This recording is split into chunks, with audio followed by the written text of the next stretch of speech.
Muito boa noite, meus amigos, irmãos amados. A graça e a paz do Senhor seja com todo mundo. Se louvor que para a igreja pode parecer uma bênção, para um pastor gago é uma pegadinha. Então, por isso que ele fica impressionado. Nossa, vocês conseguem cantar?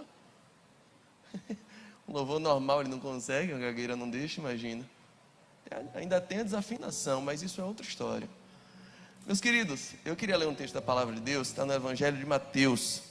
Se vocês puderem abrir, Mateus, capítulo 17, verso 24.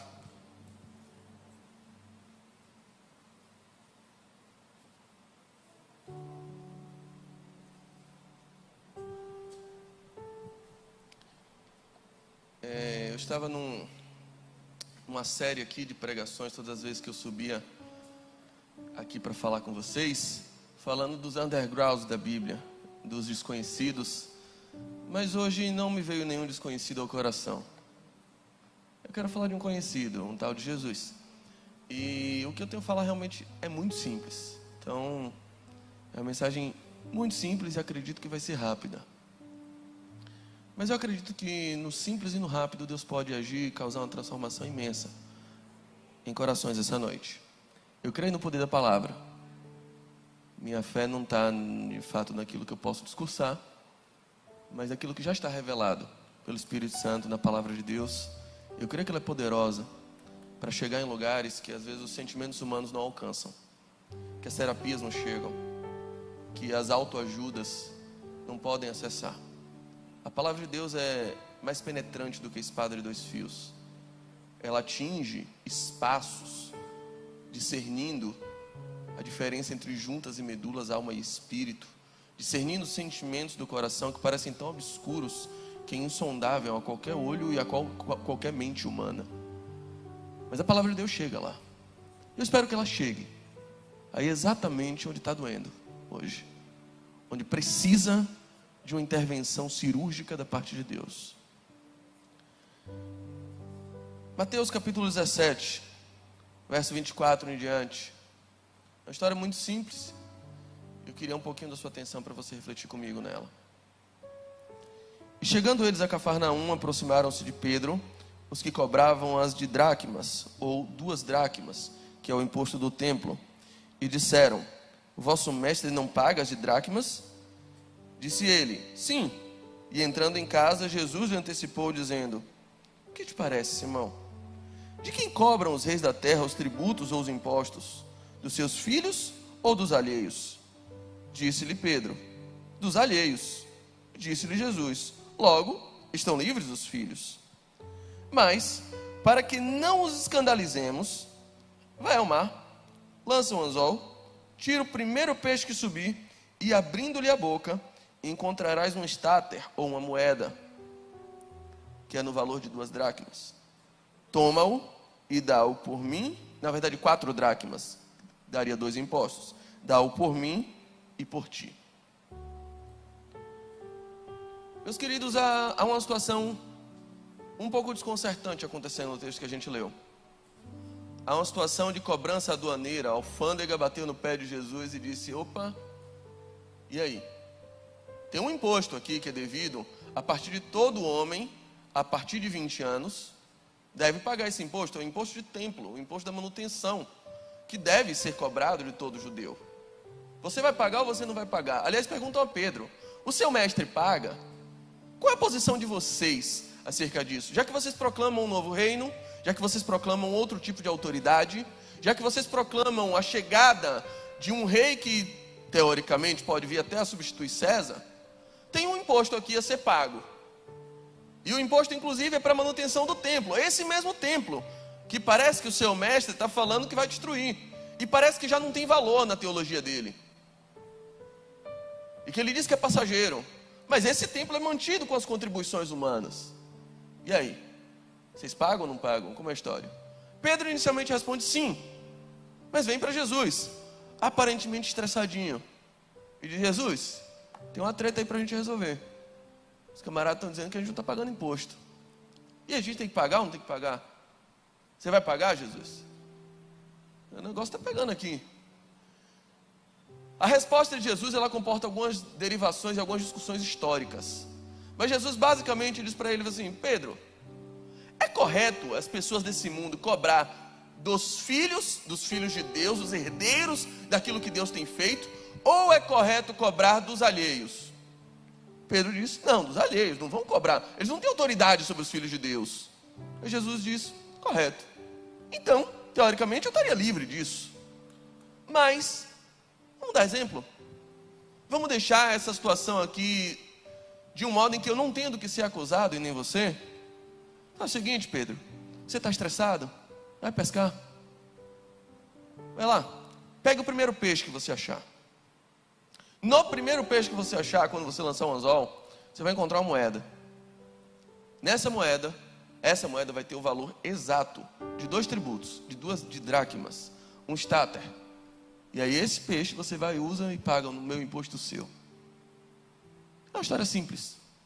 Para muitos teólogos, alguns estudiosos que apontam, alguns comentaristas que apontam no sentido de que Jesus estava invocando uma autoridade de filho de Davi. A saber, quando Davi se oferece para enfrentar o gigante Golias, no momento em que Golias batalhava pelos filisteus, desafiando os filhos de Israel, o rei Saul oferece uma recompensa. Ele oferece a filha dele em casamento, ele oferece riquezas e ele oferece isenção de impostos à sua família e descendência. Para alguns comentaristas, Jesus estava invocando a autoridade de filho de Davi, dizendo: opa, você não lembra não que minha linhagem é isenta de qualquer contribuição previdenciária, de qualquer contribuição a título de imposto, de tributo? Eu não preciso pagar tributo. Para alguns era isso que Jesus estava invocando. Tem outros, por exemplo, como o Craig Keener ou o J. Carson, que comentam esse texto e vão dizer que Jesus estava se posicionando na autoridade de filho de Deus. É sério. Veja, até os sacerdotes são isentos do tributo do templo. Você quer cobrar do filho de Deus, do filho do dono desse templo? É sério que eu teria que estar nessa condição de pagar? Há outros que vão comentar, por exemplo, que Jesus, na condição de publicamente sustentado por terceiros, o livro de Lucas, aliás, diz que algumas mulheres atuavam no sustento da obra que Jesus fazia, também estaria isento desse imposto. As discussões históricas são diversas, mas isso é o de menos importante aqui no texto. Jesus está dizendo e consolida o entendimento: eu não deveria pagar isso aqui, mas eu vou pagar. Em um primeiro plano, em uma lição, em uma visão mais imediata do texto, Jesus está deixando claro que a vida de um cristão, perante uma sociedade, perante o meio que ele se insere, deve ser irrepreensível. O cristão, ele deve ser irrepreensível. Ele deve ter uma vida a ser seguida pelos outros. O cristão, ele deve ser um modelo social. Esse é o tipo de gente que o cristianismo promove. Eu vi uma discussão há poucos dias sobre a necessidade de cristãos gerarem filhos para o aspecto missionário. Um pastor fez uma projeção e disse assim: olha, em 2050 há uma probabilidade grande de o cristianismo não ser mais a maior religião do mundo, porque os cristãos não estão mais tendo filhos, estão tendo poucos filhos. Na linha desse pastor, o dever de todo cristão é gerar pelo menos 4 filhos.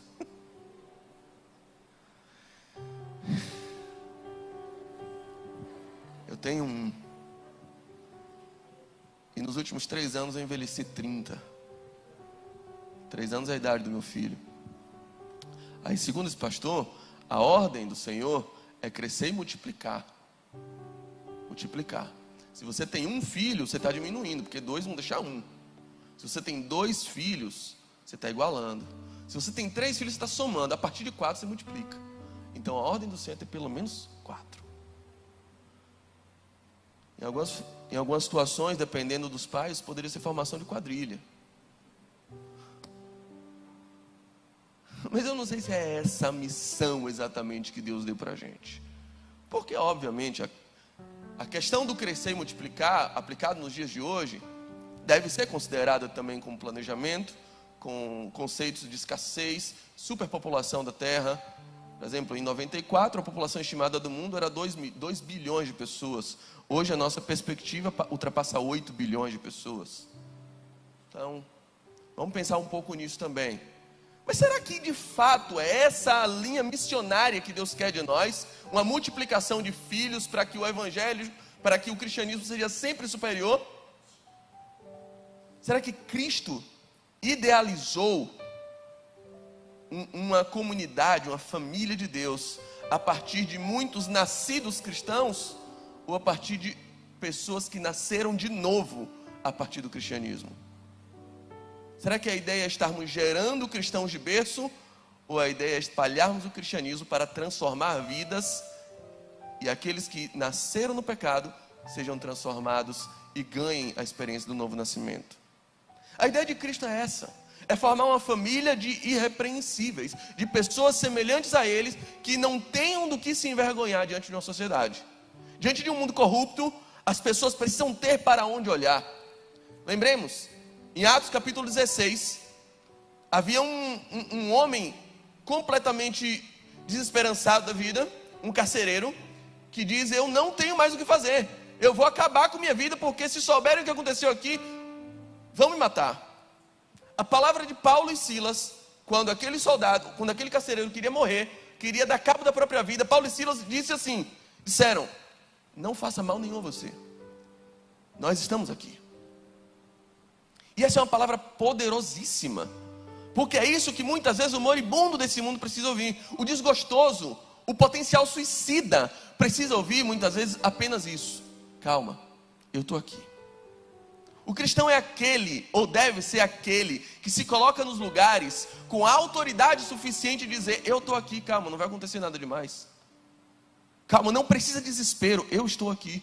Ou como Pedro e João, quando chegam perto da Porta Formosa e vem um coxo pedindo uma esmola, e a primeira coisa que eles falam, antes de dizer não tenho prata nem ouro, eles dizem assim: olha para nós, olhe para mim. Olhando para mim, você pode entender o que Deus é capaz de fazer. Eu era um pescador desesperançado, hoje eu sou um apóstolo de Cristo. Hoje eu sou um ministro do Evangelho. Eu sou alguém transformado, e se Ele transformou a mim, Ele pode transformar você. A primeira lição que a gente depreende desse texto é que o cristão, ele precisa ser alguém com a autoridade de chegar em qualquer âmbito, de chegar em qualquer cenário, de chegar em qualquer aresta da nossa sociedade, em qualquer campo profissional, social, político, religioso, e dizer: ei, olhem para nós, olhem para mim, olhem para o meu exemplo. Você quer saber como se comporta um cristão? Olhe para mim. No ano de 2010 aproximadamente, Salvador viveu um boom imobiliário, viveu uma situação de muitos prédios sendo construídos, muitos empreendimentos imobiliários, muitos novos, e aqueles apartamentos na planta. Eu não sei se você já teve a experiência de visitar e tentar comprar um apartamento na planta. É dificílimo. Por quê? Porque você não consegue ter a perspectiva do que vai ser aquilo ali. Você só vê um monte de escombro, mas o camarada te diz que aquilo ali vai ser o paraíso. Aí você olha: isso aqui é o paraíso, essa porcaria aqui, tudo cinza, tudo feio. A gente não consegue imaginar que aquele negócio ali, tudo mal cheiroso, cheio de poeira, vai ser um dia um paraíso. Mas o camarada te diz. E aí, o corretor é um bicho esperto, juntamente com os empreendedores. Eles têm uma tacada de mestre, que faz você se apaixonar pelo lugar e dizer: eu quero esse negócio agora. Aí você tira o que tem, o que não tem, dá ali, assina qualquer coisa e diz: é meu, eu quero isso aqui agora. O que é que eles fazem? Eles levam você em um decorado. O decorado te mata, cara. Você vê aquele negócio tudo acabado, mas aí eles pegam um apartamento e preparam ele todo e decoram. Aí você chega naquele meio de escombros, ele abre uma porta, você entra num apartamento pronto. Ele diz assim: é assim que vai ficar quando terminar. Aí você não resiste. Vem naquela casa toda cheia de espelhos, você acha que a sua, que você vai ter dinheiro para fazer a sua assim também. Você entra nessa ilusão, você embarca nesse carrossel, onde o mundo faz de conta e a terra é quase o céu. Você embarca nessa. Naquela mesa de 8 lugares, que você não tem dinheiro nem para as cadeiras, mas você embarca. É assim que eu quero morar aqui. A sua vontade é nunca ir embora daquele decorado. Você vai, você compra, você aceita a ideia. Por quê? Porque você tem uma evidência de como vai ser a obra terminada. O que eu quero dizer com isso? É que o chamado para todo cristão é que a sua vida, é que a sua casa, é que o seu casamento, é que a sua vida pública, é que a sua postura seja um apartamento decorado do céu. Falar sobre eternidade, falar sobre reino hoje é algo extremamente difícil. No mundo decaído, no mundo deplorável, no mundo onde basta você ouvir um áudio de WhatsApp de deputados que proclamam moralidade e tudo vem a ruir, nesse tipo de mundo, as pessoas estão completamente desacreditadas. As pessoas não acreditam que vai haver reino, que vai haver céu, que vai haver eternidade, que vai haver um rei que julga com justiça. Sabe como elas vão começar a acreditar? Quando você puder dizer: olha para nós, eu sou um apartamento decorado do céu. Você quer saber como é que vai ser no céu? Entra na minha casa. É assim que as pessoas vão se tratar lá. Esse tipo de amor que vai haver no ambiente celestial e no reino dos céus. É assim. E o Senhor quer que nós sejamos assim. Que você possa chegar no seu trabalho e dizer: gente, olha para mim. É assim que se comporta um empregado honesto. É assim que se comporta alguém que não tem a quem temer. Jesus estava se colocando assim: eu nem precisava, mas eu preciso que as pessoas vejam que eu estou aqui para ser um modelo. Isso é a primeira lição que a gente vê nesse texto. Mas eu queria falar sobre mais algumas, bem rapidamente. É que no meio daquela discussão sobre taxas aduaneiras, no meio da discussão da alfândega querendo taxar ele, no meio do fisco, no meio da declaração de imposto de renda de Jesus, no meio do estresse de Pedro, enquanto aquela discussão se degladiava ali, que virava uma discussão política, fiscal, jurídica, teológica, histórica, Jesus, enquanto discutia ali, estava também mapeando, verificando, tomando pé de toda a situação que acontecia um nível abaixo. Jesus estava sabendo o que estava acontecendo embaixo, no mar. Jesus olha para Pedro e fala assim: Pedro, é o seguinte, nesse exato momento, está passando um certo peixe aqui embaixo. Eu quero que você vá e pegue esse peixe. Ele está passando agora. Imagina, o Deus que conhece todas as espécies de cardumes, o Deus que conhece cada um dos peixes, conhece as espécies, conhece os grupos, conhece as rotas, conhece o destino de cada um e sabe quando cada peixe e qual peixe exatamente vai passar em determinado momento e em determinado lugar. Jesus estava fazendo isso. Ao mesmo tempo em que ele discutia, que ele travava uma discussão que era importante para aquele momento, ele também estava mapeando tudo aquilo que estava acontecendo por baixo. As espécies de cardumes e o reino animal debaixo da água. Ele estava dizendo: tem um certo peixe passando exatamente nesse local, nesse horário. E eu quero que você pegue ele. Eu quero dizer para você que o Deus que conhece os peixes é o Deus que conhece os homens. É o Deus que conhece os corações. É o Deus que conhece as histórias. É o Deus que conhece os traumas. É o Deus que conhece as angústias. É o Deus que conhece as nossas vagueações, como diz o salmista do Salmo 56. Tu conheces as minhas vagueações, recolheste todas as suas lágrimas, as minhas lágrimas no teu odre. Porventura não estão todas elas escritas no teu livro? Esse Deus sabe a história de cada um de nós. Esse Deus sabe por onde você tem andado. Esse Deus mapeia. Esse Deus tem na palma da mão tudo bem detalhado acerca das suas rotas, acerca dos seus destinos. E o Deus que conhece aquilo que a gente tem feito, o Deus que conhece nossas rotas, Ele também nos conhece por dentro. Porque Jesus não diz só o peixe que está passando, Ele diz também o que o peixe engoliu. Olha, tem um peixe que está passando e esse peixe engoliu uma moeda. E você vai pegar esse peixe e vai achar uma moeda dentro da barriga dele. E Deus sabe tudo que você tem se alimentado, o que você tem botado para dentro esses dias, quanto ódio você tem consumido, quanta angústia. Deus sabe que assim como o salmista do Salmo 42, talvez as suas lágrimas se sirvam do seu próprio alimento. E tudo que você tem comido é a sua própria mágoa, é a sua própria decepção, a sua própria angústia. E é isso que tem alimentado o seu espírito. E o Deus que conhece seu caminho, que sabe por quantas igrejas você já passou, que sabe suas rotas, que sabe as decepções que você acumula, que sabe as feridas que você tem no seu coração. Quantas vezes algum líder te disse uma coisa e fez outra. A pessoa que te jurou fidelidade diante do altar e não conseguiu sustentar de pé o que jurou sentado. O Deus que sabe suas histórias. O Deus que sabe os traumas que você carrega. O Deus que sabe quando você foi abusada. O Deus que sabe tudo o que você tem feito. Ele também sabe o que se passa dentro do seu coração, onde homem nenhum pode sondar. Onde ninguém pode tentar adivinhar o que está passando agora.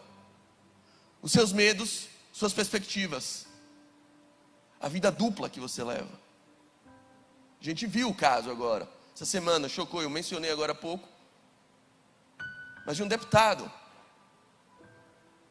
aparentemente um pilar de moralidade no país, pelo menos assim ele se posicionava, com falas absolutamente repugnantes, e a desculpa dele é porque eu estava falando com meus amigos. Eu achava que ninguém ia descobrir. Eu achava que ninguém ia descobrir.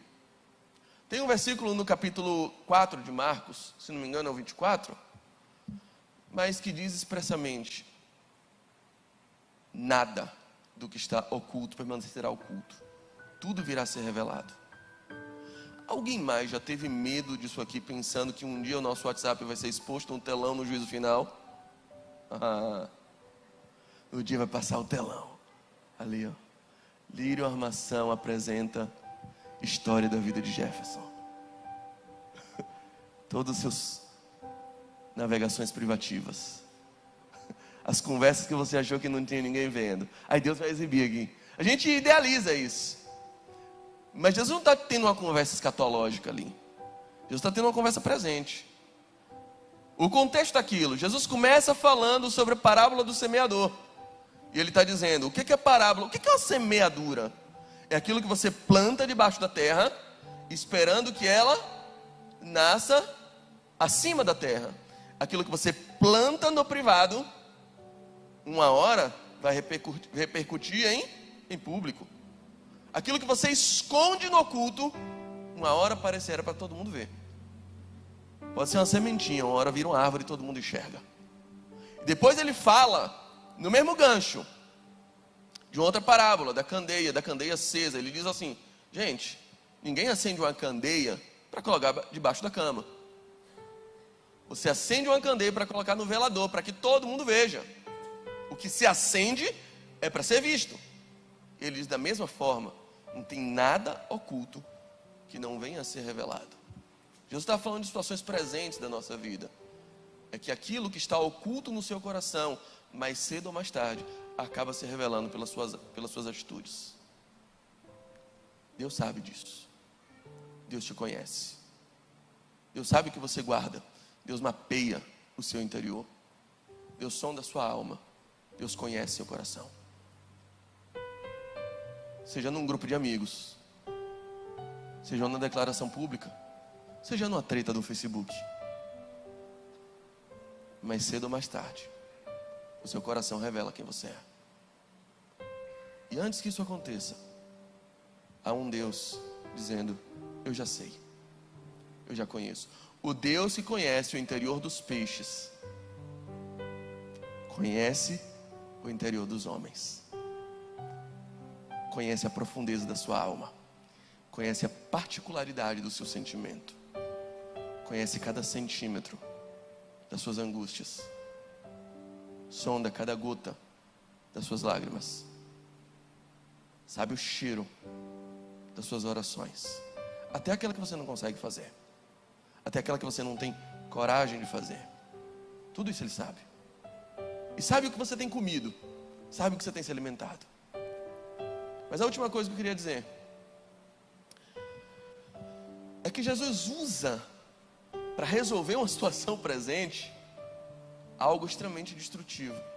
Eu não sei quantos já viram algumas reportagens, por exemplo, sobre garimpo. E garimpo em comunidades ribeirinhas. Qual o grande perigo de garimpo em comunidade ribeirinha? É porque o garimpo ele usa minério. E o minério é potencial destrutivo aos peixes.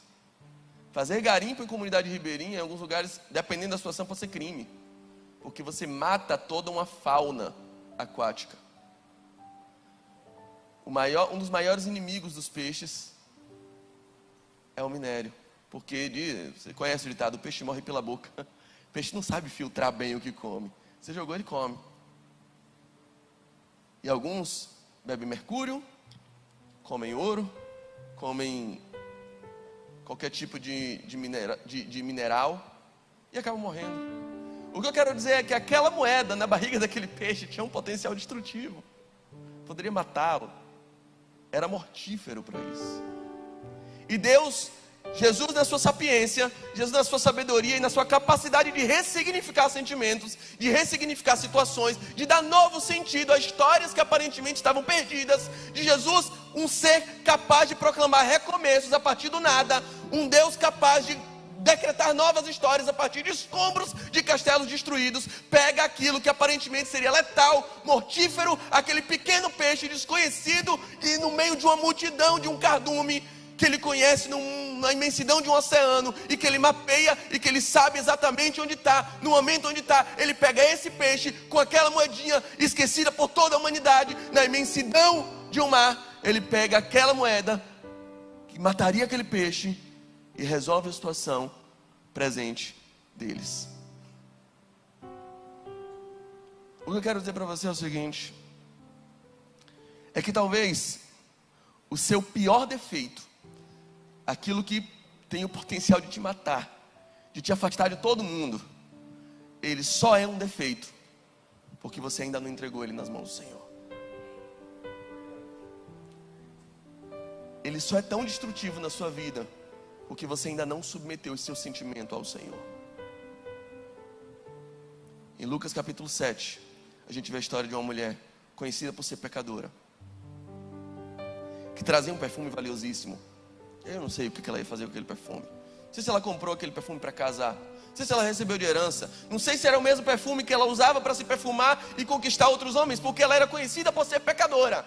E num contexto extremamente misógino, que a gente conhece, não que a Bíblia seja um livro misógino, mas ela é escrita em um contexto misógino, um contexto de misoginia, de machismo, de separações históricas e culturais. Aquela mulher ser conhecida por pecadora não quer dizer que ela era uma fofoqueira. Seguramente, muito provavelmente apontava ali uma situação de pecado sexual, de pecado envolvendo moralidade, de relacionamentos amorosos. E ela era conhecida, e os homens perguntam, esse homem não sabe que ela é pecadora? E ela pega os instrumentos de afeto que ela outras vezes pode ter entregado a tantos outros homens de maneira errada, a sua capacidade extrema de se entregar a homens, ela pega isso e agora se entrega de uma vez por todas ao homem perfeito.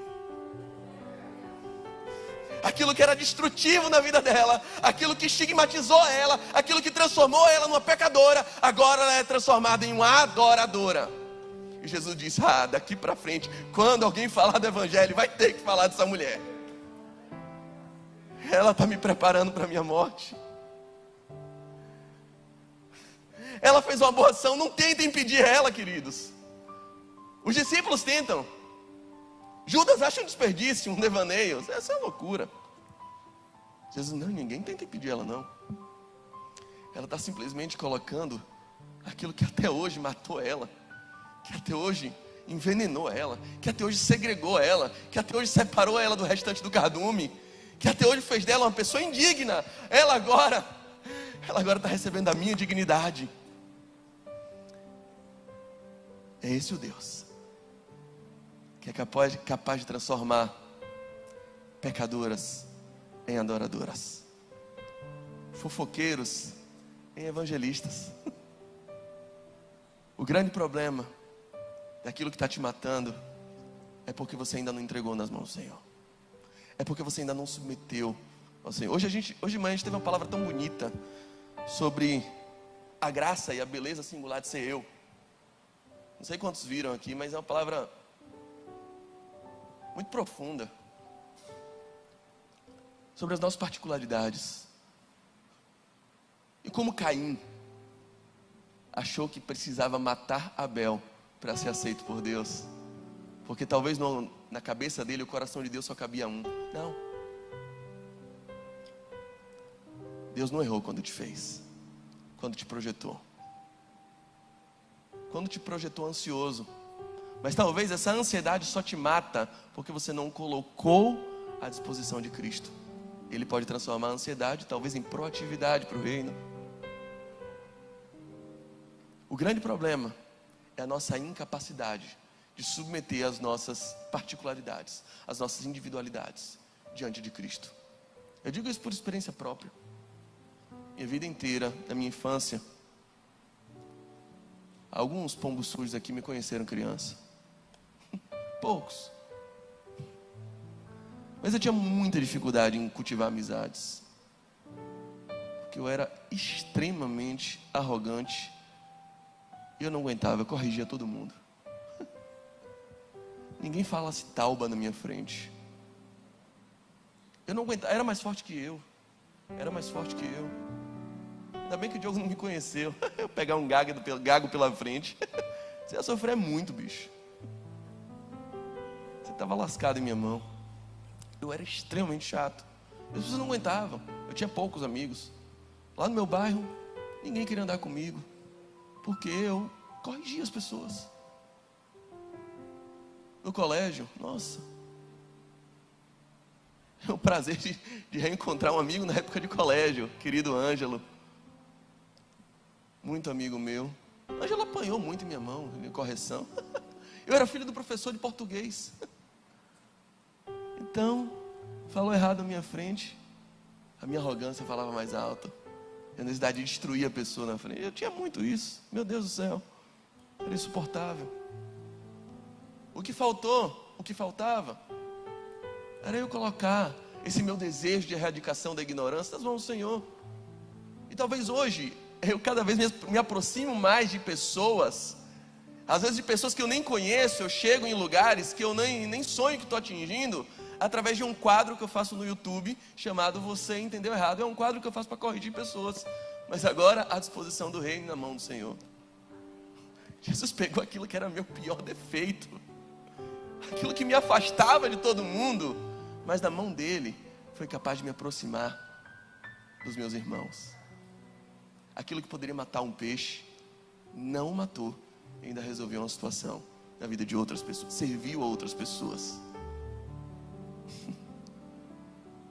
Querida, você não é uma mulher fácil.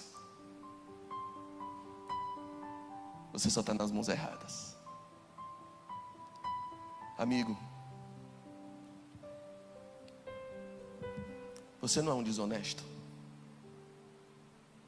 Você só está entregando sua vida na mão errada. Você não é um adúltero, embora esteja cometendo adultério. Você só está voltando a sua capacidade de amar ao amor errado. É só isso que está acontecendo. Aquilo que está te destruindo poderia estar glorificando ao nome do Senhor, se estivesse nas mãos certas. Uma bola de basquete na minha mão não adianta nada. Na mão de LeBron James vale o MVP. Uma bola de futebol na minha mão não vale nada. Na mão do goleiro Alisson, tomara que valha o Hexa. Pregos na minha mão só vão causar um tétano. Na mão do Cordeiro Imaculado foi o bastante para comprar a minha e a sua vida. Baixe sua cabeça, feche seus olhos. A grande pergunta hoje é: em que mãos você está? Onde é que você está entregando toda essa sua capacidade de amar? O que você está fazendo com o potencial que você recebeu de Deus? Ele não errou quando te formou. Ele não se equivocou quando te colocou naquela escola, naquela família. E o que será que está te envenenando por dentro? Que está te matando pouco a pouco? O que será que está acabando com seus relacionamentos? Será que é uma hipercarência? É porque você não depositou ela diante do Senhor, porque Ele é capaz de preencher todo o vazio que está no seu coração. Na mão do Senhor, pecadoras se tornam adoradoras, prostitutas se tornam mulheres na linhagem de Cristo, se tornam bisavós de reis. Na mão de Jesus, fofoqueiros viram evangelistas, viram espalhadores de notícia, viram apóstolos. Nas mãos de Jesus, os piores elementos da sociedade, os desgostosos, os endividados, aqueles que se acham aperto, podem formar um poderoso e numeroso exército de valentes, poderosos em Cristo e usados pelo poder do Espírito Santo. Nas mãos do Senhor Jesus, um simples artesão pode se tornar alguém cheio do Espírito Santo, edificador de um templo e de um tabernáculo como Bezalel. Nas mãos do Senhor Jesus, pescadores viram apóstolos. Nas mãos do Senhor Jesus, os cobradores de impostos injustos são chamados a edificadores de um reino celestial. Nas mãos do Senhor Jesus, o lixo vira luxo. Nas mãos do Senhor Jesus, desgostosos são salvos e são remidos pelo poder dessa palavra. Fique de pé e se entregue a Ele de modo irremediável.